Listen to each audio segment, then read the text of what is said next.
You are listening to the Horse Radio Network, part of the Equine Network family.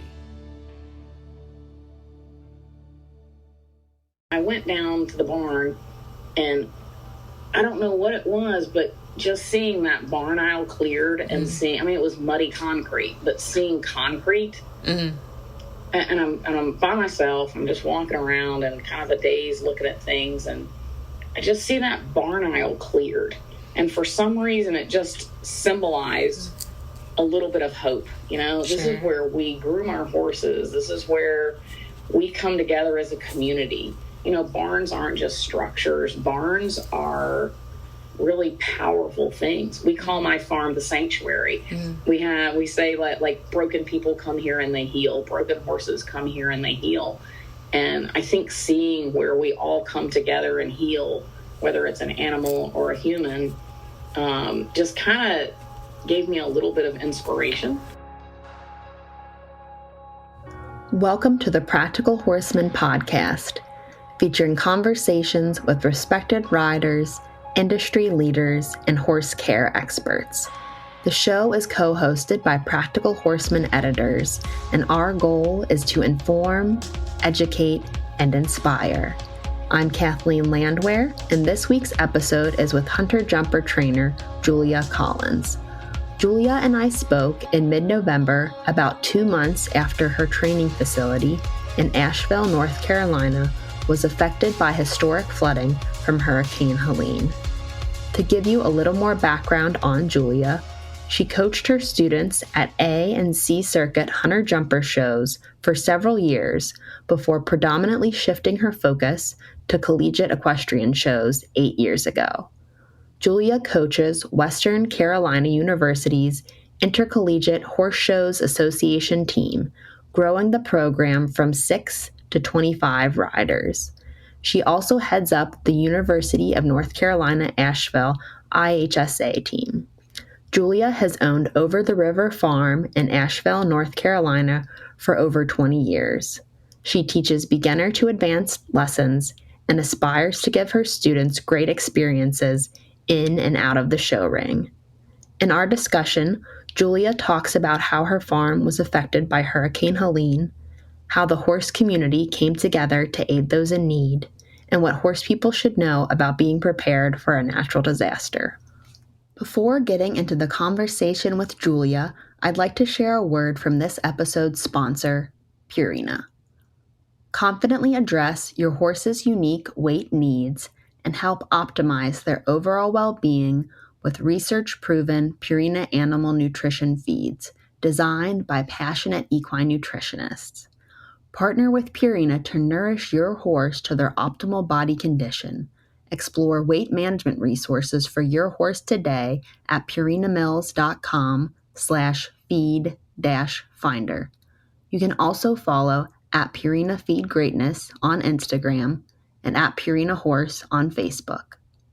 Now, let's jump right into the conversation with Julia, where she begins by talking about the effect that Hurricane Helene had on her farm. The final outcome of the entire part of destruction is we had about 5 feet of water come through the farm. We had about 3 feet of water until the last 2 hours of the flood. Actually, the bridge gave way that gives access to our farm and gave about a 2-foot flash flood. That was the worst part of the devastation for us.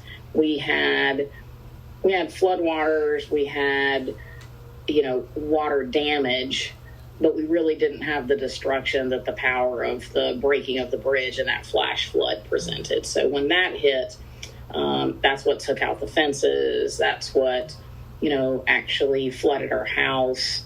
Prior to the bridge giving way, our house was still right at the water line. And then that was the sucker punch that kind of took us out. Oh, goodness, yeah. And, I mean, I think for a lot of people that were affected by it around North Carolina, it wasn't expected to be what it was. I mean, did you think it was just kind of a a severe storm passing through? And well, I think when we first heard about it, we didn't take it for granted. We definitely thought it was going to be a serious thing. We didn't think it was going to be as serious. And the way we thought about it was, if we get really prepared and move everything that we can in front of this storm, we won't get hit.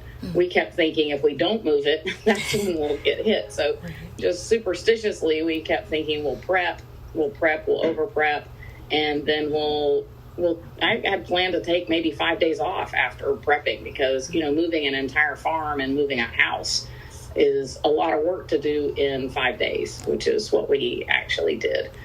Sure. So, we expected to have mild flooding, like the pastures might get a little wet, or, there might be some run-in into some stalls or something from just some quick, heavy rains. But we definitely did not plan on it being quite as severe as it was, right, or close. So what was your kind of disaster preparedness plan for your farm? You mentioned like evacuation and things like that. So what did you all do? So when we first heard that it was turning and definitely going to hit us, we just said, let's move all the horse trailers and the hay trailer, and let's move all the things that are pretty mobile and simple to move immediately, and just find them higher ground. Our farm has, some property that is out of the floodplain, maybe 1/3 of it. So we started moving things as high up as we could, the simple stuff, thinking, well, if the storm changes, then we haven't really put that much effort in. We've hooked up some things and moved the lawnmowers and things like that. And then as it progressed the next day, then we started moving heavier equipment like tractor implements. We started saying, all right, this isn't looking so good. Let's go ahead and get that next step going. Then we started evacuating tools. We started evacuating hay, grain. As the days went on, we were getting down to, just the necessary things to work the farm. And then we were evacuating our house at night. We were doing the barn in the day, and just taking in the house, just moving, anything that we thought was super valuable that we just didn't want to risk, mementos and things like that. And a part of it, I remember thinking about 2 days prior to the flood, I think we might be overkilling this evacuation thing, where I started looking through just pieces of family history, thinking, I'm getting lost just looking at it. I need to evacuate it. Wait, do I really need to evacuate it? This seems like overkill. But we kept on, head down, and kept evacuating. We worked every single day and night until, we could maybe 1 o'clock in the morning, get up the next morning and do it again. The day before the storm, we evacuated the horses, and I had some places set up that I could take them to, but they were the original places. The horses would have been separated, and that was going to be okay. And then, but as the storm got a little closer, I got really diligent about trying to see if I could find a place that would take 14, 15, 16 horses all at once. And I did get very lucky. My first choice place took us, and it was the Waynesville Event Center. And they offered us all the stalls, no hesitation, come by. So the morning before the flood, I just contacted all the clients and said, look, I made a decision. This is where we're going. It's easy to get to. The stalls are fantastic. I've already seen them. There was even a riding arena there. If it was just going to be rain and we had some minor stuff, we could have actually ridden there. We had talked about even heading to our next show out of that location and then coming back to the farm. And we just all said, we'll just hang out there for a couple of days and have fun and then go back to the barn. And we all feel good that we just were safe in case. Sure.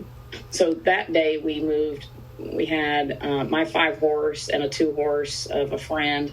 And we just started moving horses and every bit of equipment. We moved the buckets.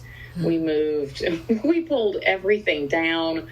We had any piece of equipment that we could get in a horse trailer and put in a tack room or put up high, we did.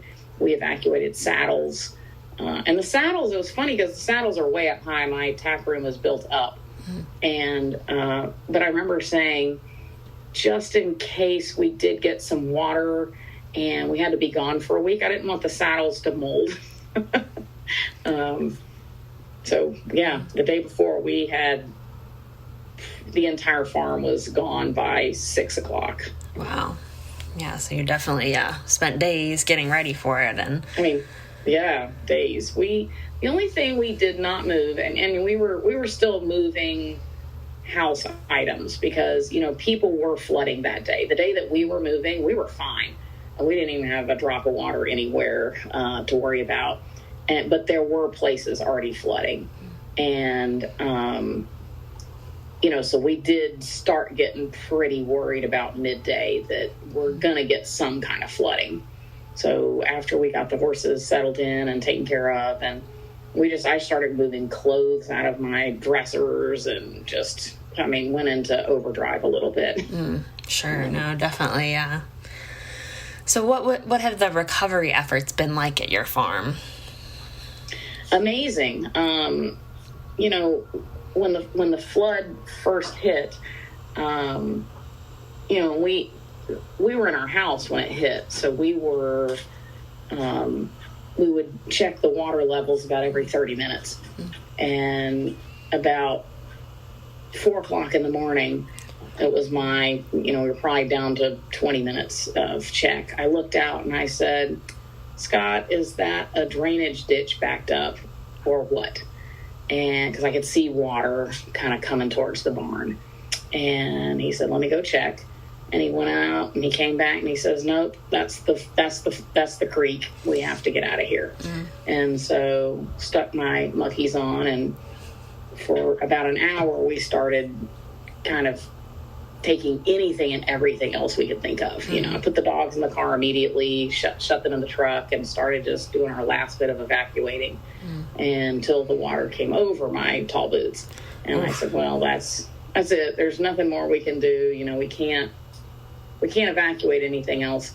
And I remember very distinctly and weirdly that my husband went back for one more trip because, you know, he's taller than me. And I was sitting in the driveway with the, you know, windshield wipers on, just hard and heavy, and I'm watching the water just taking over the farm. And in that moment, it went from just being rising water to like current, you know, and it just was like such a current going through the barn now and everything. He came out, we drove up to the house, and we're building a house. So it's just a shell. So we were going to camp in this shell with sleeping bags. And it was just like over to me in my mind for that period of time. You know, it's done. This thing, it's still going. It's still growing. It's going to be over. And the next morning, you know, we didn't sleep. You know, we're just watching it all happen. And the next morning, I couldn't go to the barn. You know, my house, the house we're building is just above the farm. I sat in the dark in this shell of a house in a chair, not even facing where the porch is, not facing outside, nothing. And I just couldn't get up and go look at it. You know, the horses are taken care of. The horses are where they're supposed to be. We had a plan in place for their feed routine, and it didn't involve me that morning. And I just sat in that chair, and my husband left, and he went, of course, to go evaluate the damage. And he came back and he said, I know you're not going to believe it, but it's not as bad as you think it is. And I said, there is no way that is true. And he said, well, the barn's still there. The house is still there. Yeah, there's water, there's mud, there's the fences are down, there's a foot of mud everywhere, but it's not as bad as you think. And I'm thinking, that's as bad as I think. And he said, you ought to come look at it. And I said, no. And I sat in it was like a folding camping chair for an entire day. I could not get up. I didn't do anything. I just sat in this chair saying, there's no way. There's zero way that we're going to be able to recover from this. You know, I don't have the money. I don't have the energy. I'm too old to do this. And I wasn't in shock. I just was in hyper realism of what this actually means. It's dreamy to say that you're going to recover. It's dreamy to say people are going to pitch in and help. But the reality of it to me at the time was that's not a tried and true thing. That is not a guarantee. What's guaranteed is this is going to be really hard. This is going to be financially draining. Can I get a loan? Can I do any of it? If there's not going to be money just falling out of the sky. And my husband that day, the water was receding, and he's kind of doing good. What did we forget to evacuate? Is there anything he can grab up? The mud's a foot deep, so you can barely walk around, but he gets the tractor and he goes down and he's got the box blade on and he clears a path down the driveway of mud that we can actually drive down and walk down, and he starts making his way to the barn, and he takes the box blade and he starts clearing the entire barn aisle, and he gets the barn aisle cleared to the back. I don't know any of this is going on. I just know he's gone, and in my mind he's delusional, thinking that we can recover. To be honest, in my mind I thought he was the one in shock, and he really was thinking this is going to happen, and sure. I'm the voice of reality. And the next day he said, you really need to come look at it. And I said, and I knew I had to get up, and I knew I had to go look at it. And I'd already told all of my clients, I said, very honestly, I have no idea. I to be honest, if you guys need to find a new place to board and a new barn, I totally understand that. And I think if I was in your situation, I'd be very much thinking about it, whether it's a backup plan or a plan that you need to proceed on with right at the moment. I have no answers. And I don't even think I'm going to be able to have an answer for a couple of weeks. Sure. It's so grand of a thought of recovering that I just don't know. I do know that we can stay at the event center for a little while, and then that makes you not have a panic of move and just make poor choices. But anyway, I went down to the barn, and I don't know what it was, but just seeing that barn aisle cleared and seeing, it was muddy concrete, but seeing concrete, and I'm by myself, I'm just walking around and kind of a daze looking at things, and I just see that barn aisle cleared. And for some reason, it just symbolized a little bit of hope. This is where we groom our horses. This is where we come together as a community. Barns aren't just structures. Barns are really powerful things. We call my farm the sanctuary. We say like broken people come here and they heal. Broken horses come here and they heal.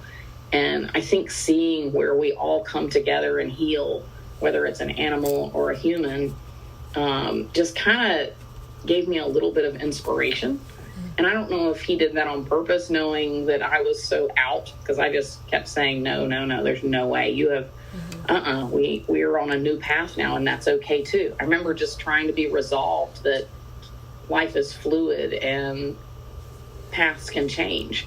And I was very resolute in that thought, and that I was going to be okay no matter what happened. And he just went down there and he said, I don't mind leaving. I don't like being forced to change plans. And I thought, wow, this is like really powerful. I'm having these powerful thoughts, and he's having these powerful thoughts.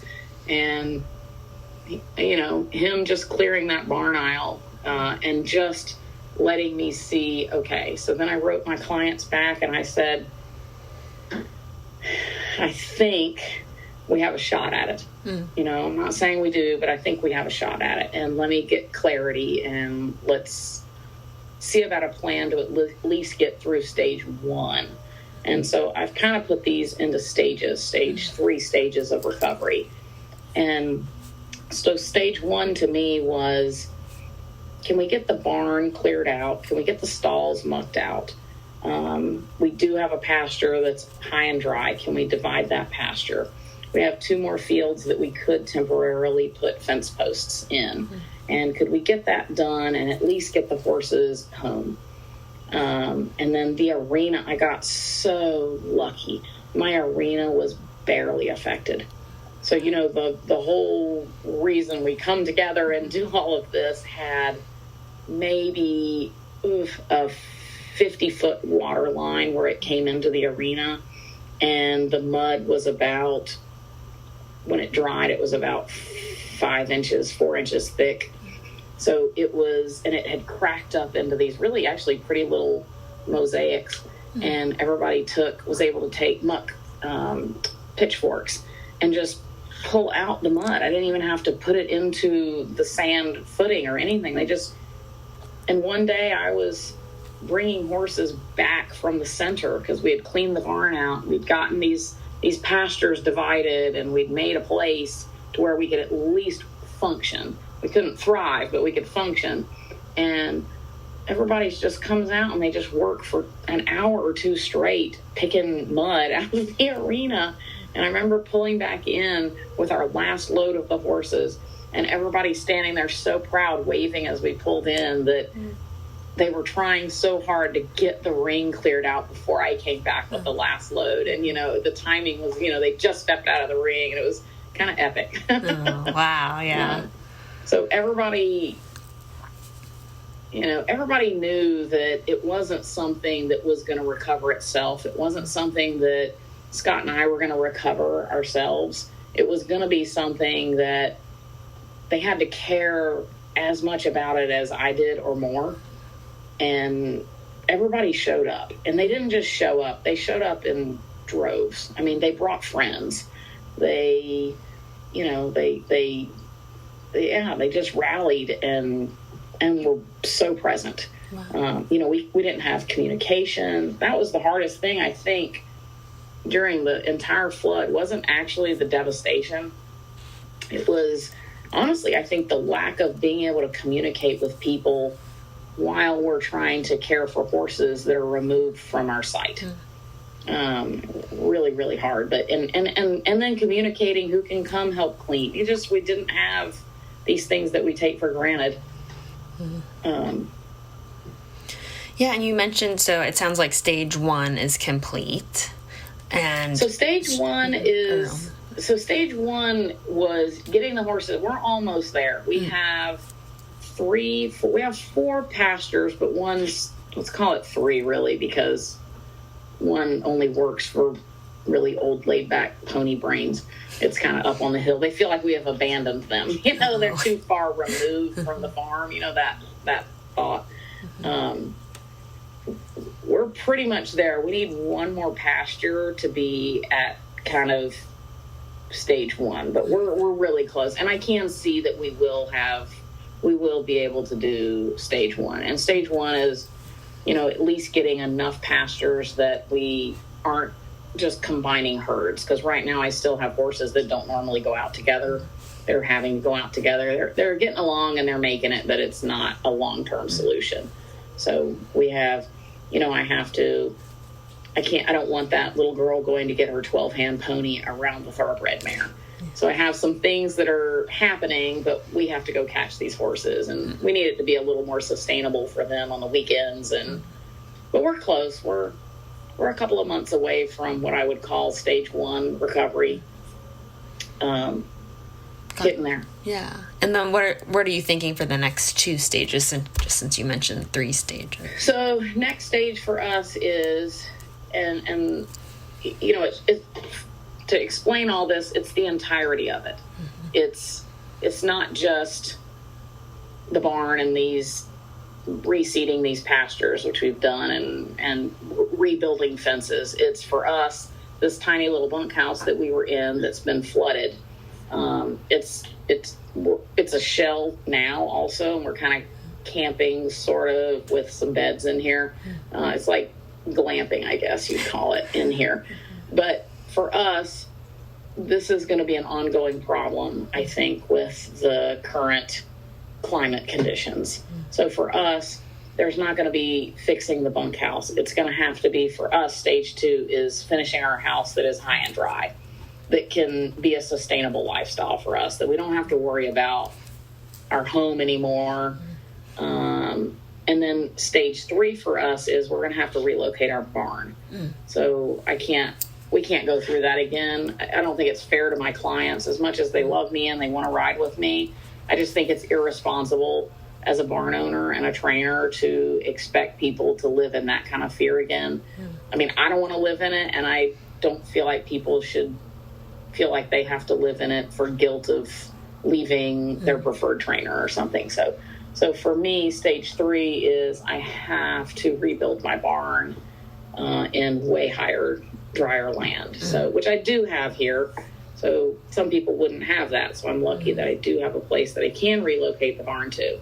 Okay. So that would be for us stage 3, and hopefully that would be starting, you know, in a dream world, we'd be starting that then next fall. And maybe moving, like building a shell and getting maybe X number of stalls up high and dry, so that if anything was to happen, we would at least have a place to relocate or evacuate them again. Sure. But it's a longer version of the whole shebang. Right. But, yeah. But to stay in this farm in this current situation and still teach these clubs and do what I do, that's what we'll have to have happen. And if not, and I've told everybody very transparently that if I can't make that happen, I just can't reinvent. I can't do it. I'm not gonna sell this farm and go buy another farm at this point in time in my life. Yeah, just you've been there for 20 years, what a business you've built there. And, it's great that it sounds like you will be able to, hopefully in the future, and just make some adjustments. Hopefully in the future. And I think what's really sad to me, not sad, it's just, I wish I had done better kind of thought that when we bought this farm, there were 2 farmers that, had been here, their family, he was second generation, one was second generation, one was third generation in this area. So we had thought we had done our due diligence. We had asked them, this was a cattle farm and it was hay fields and, the great floods of, what happened here. And, they were like, the worst we saw with the worst flood that they call the flood of a lifetime was maybe a foot of water on that farm. And we thought, well, okay, well, that stinks, but you can totally do it. That's the one everybody talks about, the epic grand catastrophe flood. All right, we can deal with that.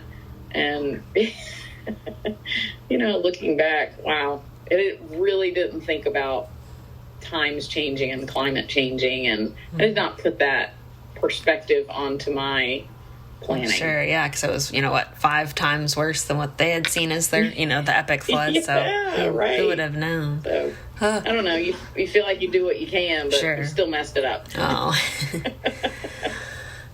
I guess just like thinking about the recovery efforts you've done, what has been the most helpful or provided the most comfort to you in the aftermath? Having people that I know personally that don't even live here, past clients, people that I have bought horses from and just made friendships with, people that I have met at horse shows along the way, that have sent money or volunteered or just been a huge cheerleader.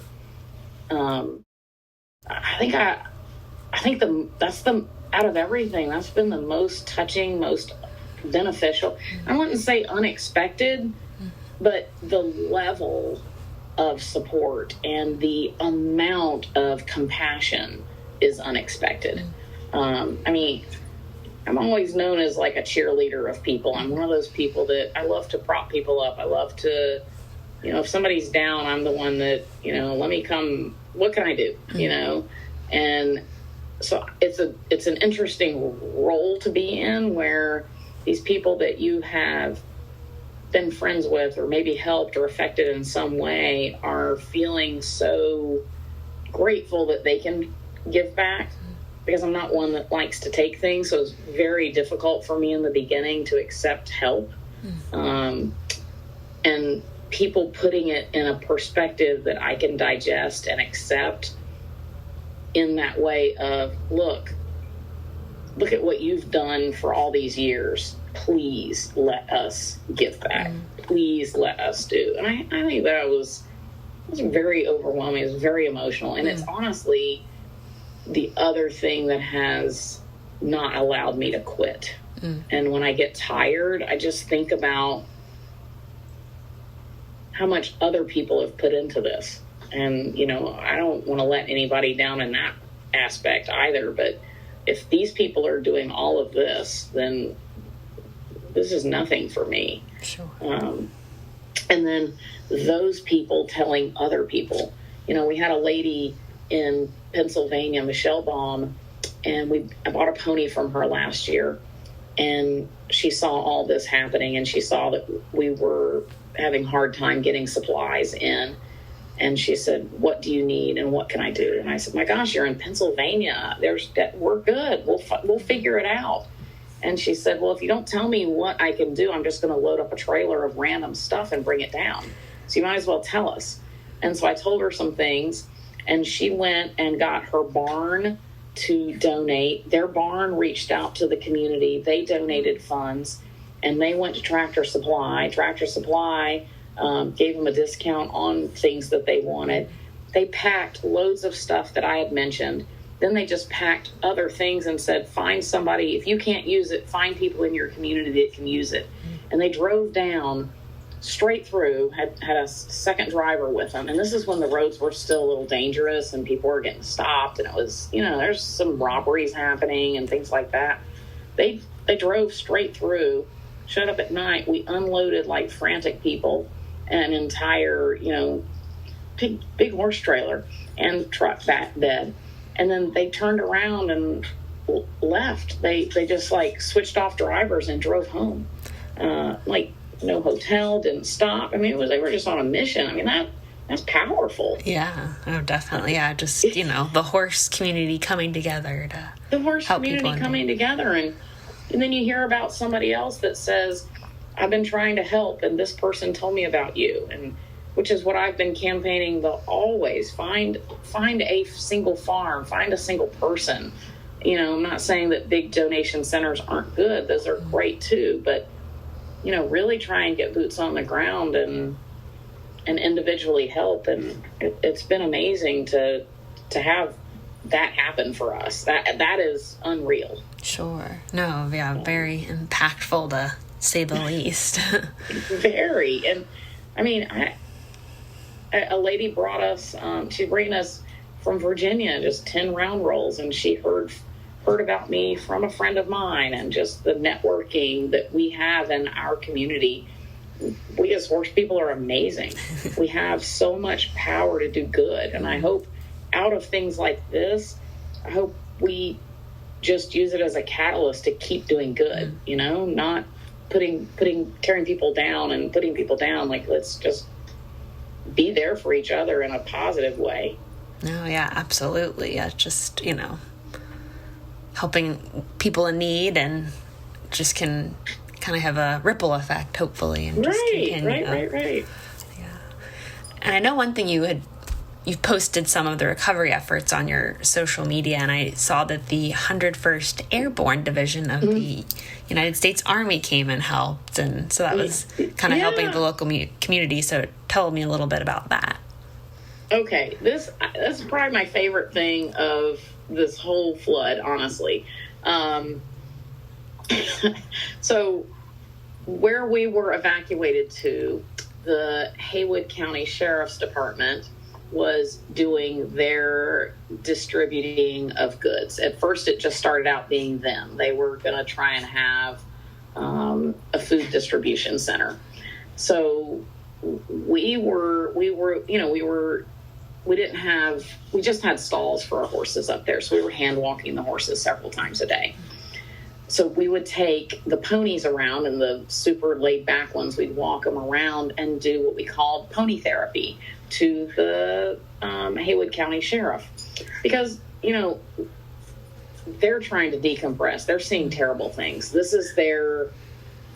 It's horrible, the things that they've talked about, and they need to talk about it, and they needed to decompress. So we started the pony therapy, and at first they thought, well, this is kind of silly, and then you could see them pet these ponies and interact with our horses, and you could just see them just have a moment of just relief. You know, they were okay in that moment. And so we started making it all, not just an occasional thing, like when we would go there, we're searching it, we'd make sure we'd be approachable. Well, then the National Guard showed up, and then we started doing pony therapy for the National Guard. And then the 101st Airborne showed up, and we were, you know, again, doing pony therapy for anybody that needed it.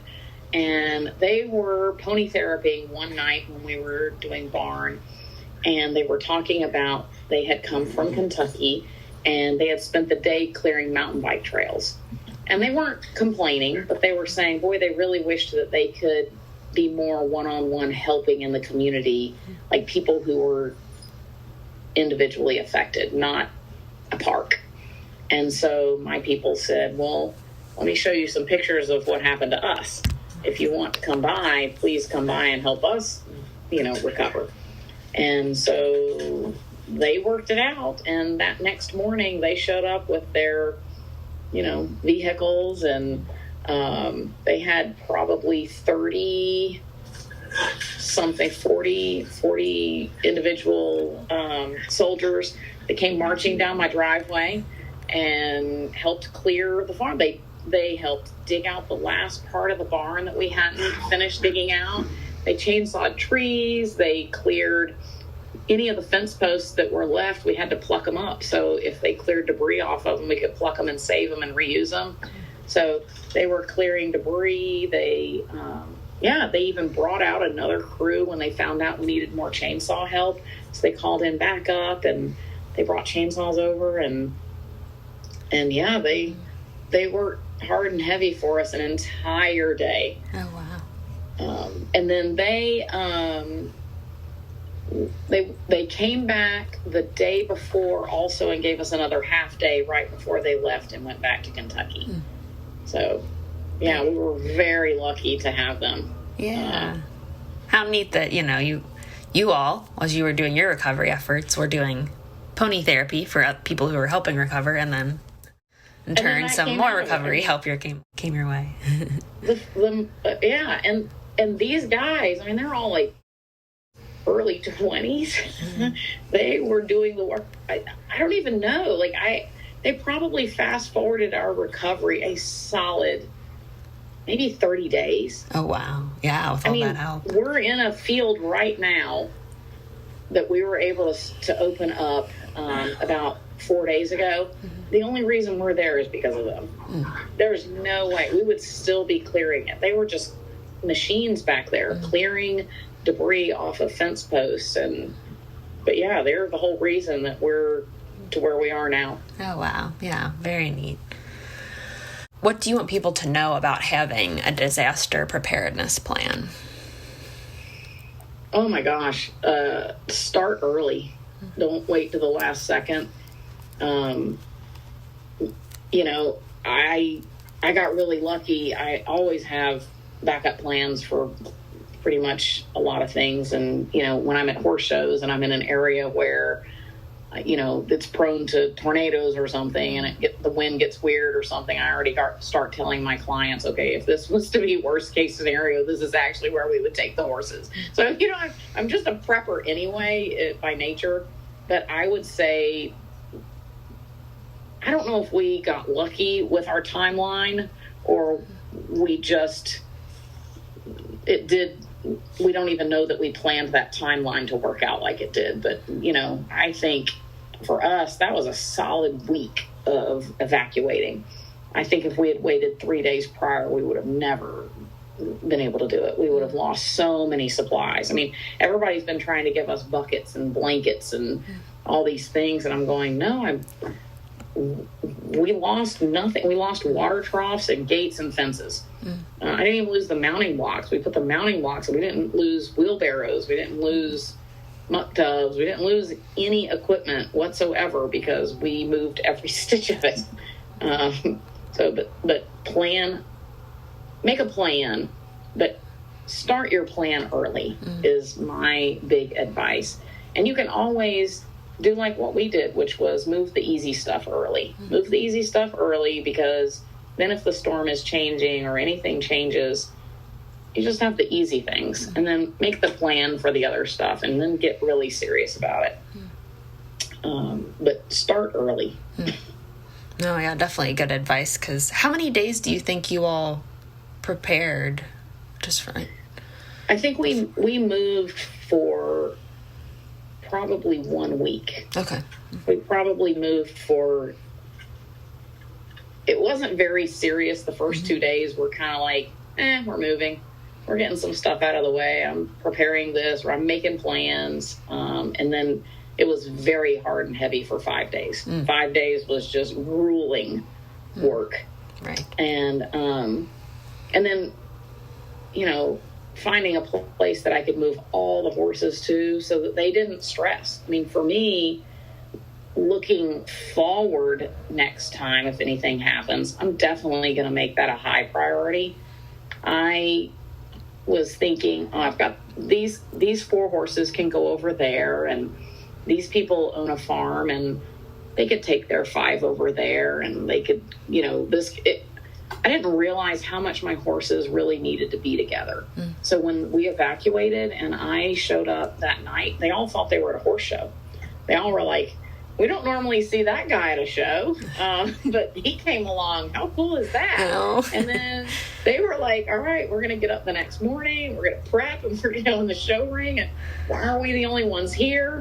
And then even 5 days in, they were like, when's this horse show going to start? I could see them being like, let's get on with it. But because they all left with their buddies, they were all so okay with it. They weren't like, we're at this weird place, and, Chinook helicopters were landing at this facility. My horses are now Chinook helicopter desensitized. They were bringing in huge loads of supplies, and my horses are watching all of this, and they're like, it's okay, because all our friends are here. This is our new normal. All right. Oh, wow. Yeah. I would say for me, if it ever happened again that I had to do it, priority would be, where can they all go together? That would be the one thing that I personally learned was hyper important for me in my barn. They all just were like, another day. Yeah. Oh, wow. After a couple of weeks, I think we started bringing them back home in 2 weeks. After 2 weeks, I could see that they were, okay, this is not normal. We haven't shown, is this our new life? We had to figure out some corral panels. They had an indoor arena that we moved some corral panels and made little bitty turnout sections for them, so they just wouldn't have to be hand walked. Plus, hand walking hot horses with Chinooks landing is not fun. Yeah. I can only imagine. It is not fun. So we needed to get a little better situation. So I did get some corral panels put up, and we had 2 little turnouts. So we'd do, an hour and a half while we're cleaning stalls for these guys. And then at night, we knew the laid back ponies would be okay for an entire night in these corral pens. So we had it worked out, but and we were so lucky. Everybody kept their spirits up so high. We would joke that we had the best guarded horses in the entire area, because you couldn't get into the event center because the sheriffs were at the gate. So no one's coming to see my horses. They're safe as can be. We could have put anything up there and it would have been guarded. So, wow. But yeah, the prep early, even the things that you don't think you need to do, just go ahead and do them.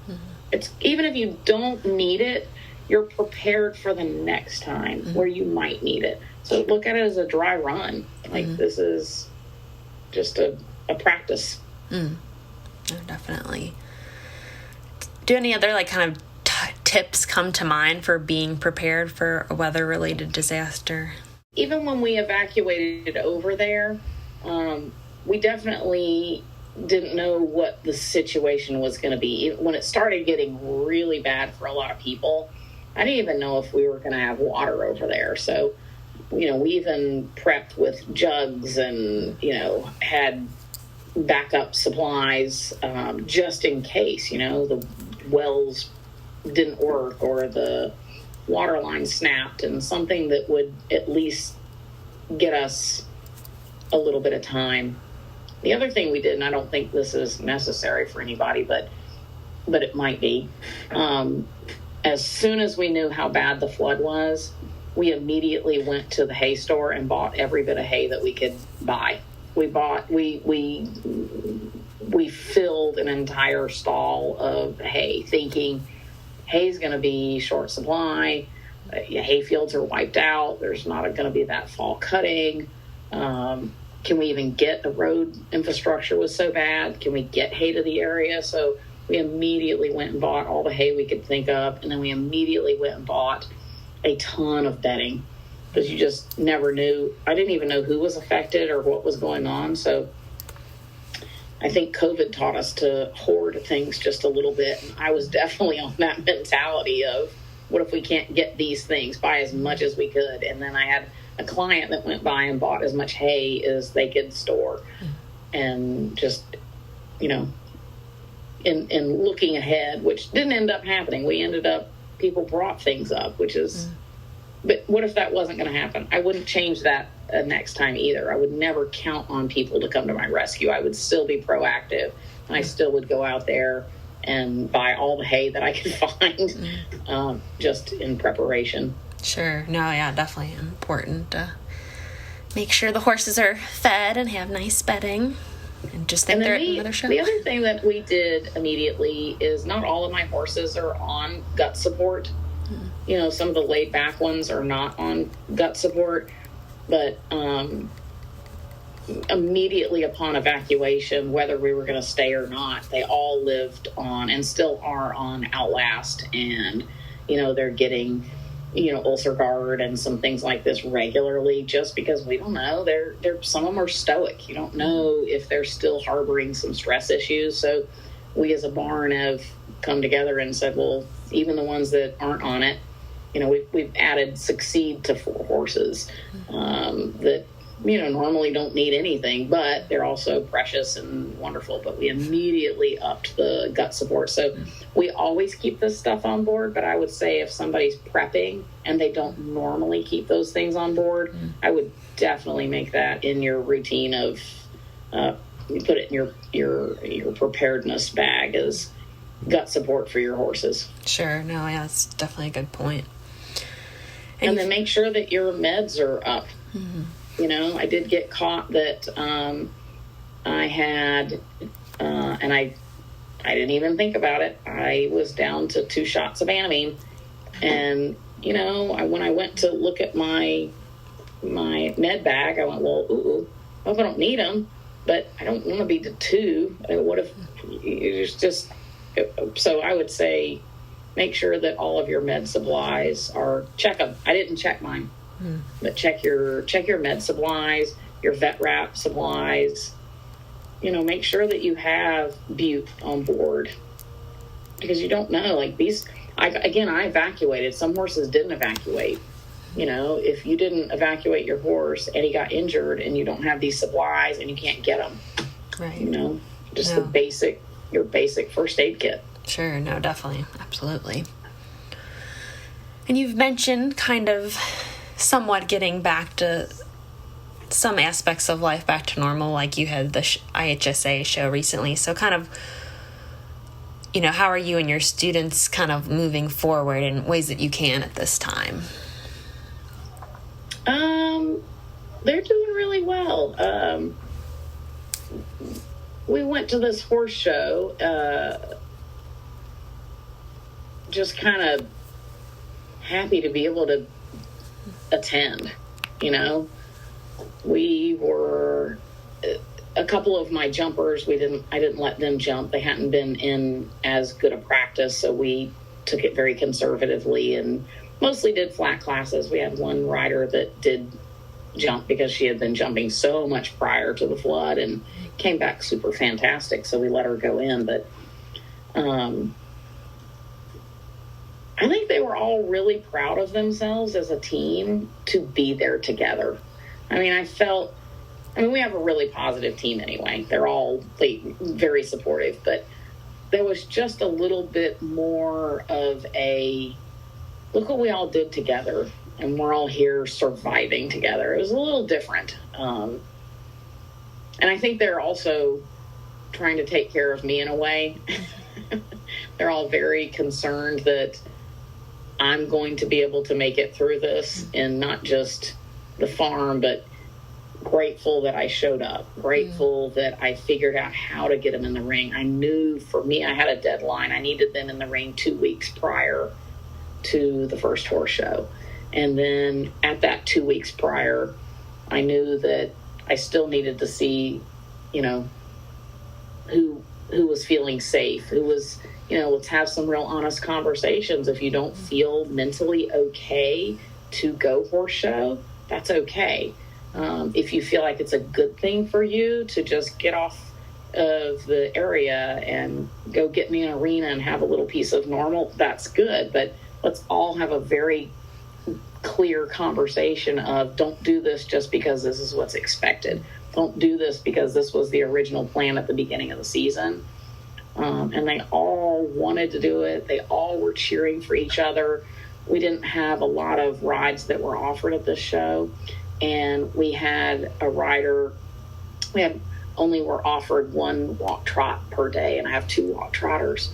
And the one walk trotter that's in basically the command position, I guess, like our points rider or whatever, absolutely said, give the other walk trotter one day. I mean, just let's bring everybody down. No one showed their one time and went home. No one showed their one time and then showed up just in time. They all came as a group and all supported each other. And it was nice. The region was so supportive. They were so happy to see us, and it was very welcoming. Nice. But IHSA is like that. IHSA is just a fantastic family. Very cool. Yeah. We went through all of my questions. I don't know if there's anything you would like to add that comes to mind about my region. For IHSA, understandably, I mean, we're all very close, and they've been so supportive. And so like UNCG's team did a fundraiser for us, and Townley Equestrian is the home for them. And then Lee's McRae and Foothills, I think they're Foothills Equestrian in Hickory. They did a fundraiser for me, which is great, and they're in my region. I so appreciate it. But I have to tell you, Davidson College, I don't even know them. They ran a fundraiser that went straight to my Venmo, and they sold mums and they sold donuts and sent hurricane relief. I don't know them. They're not in my region. It's just an IHSA team helping another IHSA team. And I think, my gosh, Davidson College, how amazing is that? Like, just pretty unheard of. That's just amazing. I mean, I'm the volunteer coordinator for IHSA Nationals, and I may have met them at Nationals last year. I don't know. I don't think I did, but it's just a random act of kindness from a team that's not even in my region. Thanks for listening to this week's conversation with Julia Collins. And a big thank you to the episode sponsor, Purina. Learn more at purinamills.com. You can subscribe to the Practical Horseman podcast on Apple Podcasts, Spotify, Stitcher, or wherever you listen. While you're there, please rate and review the show. Thanks again for joining us. I'm Kathleen Landwehr, and you've been listening to the Practical Horseman podcast.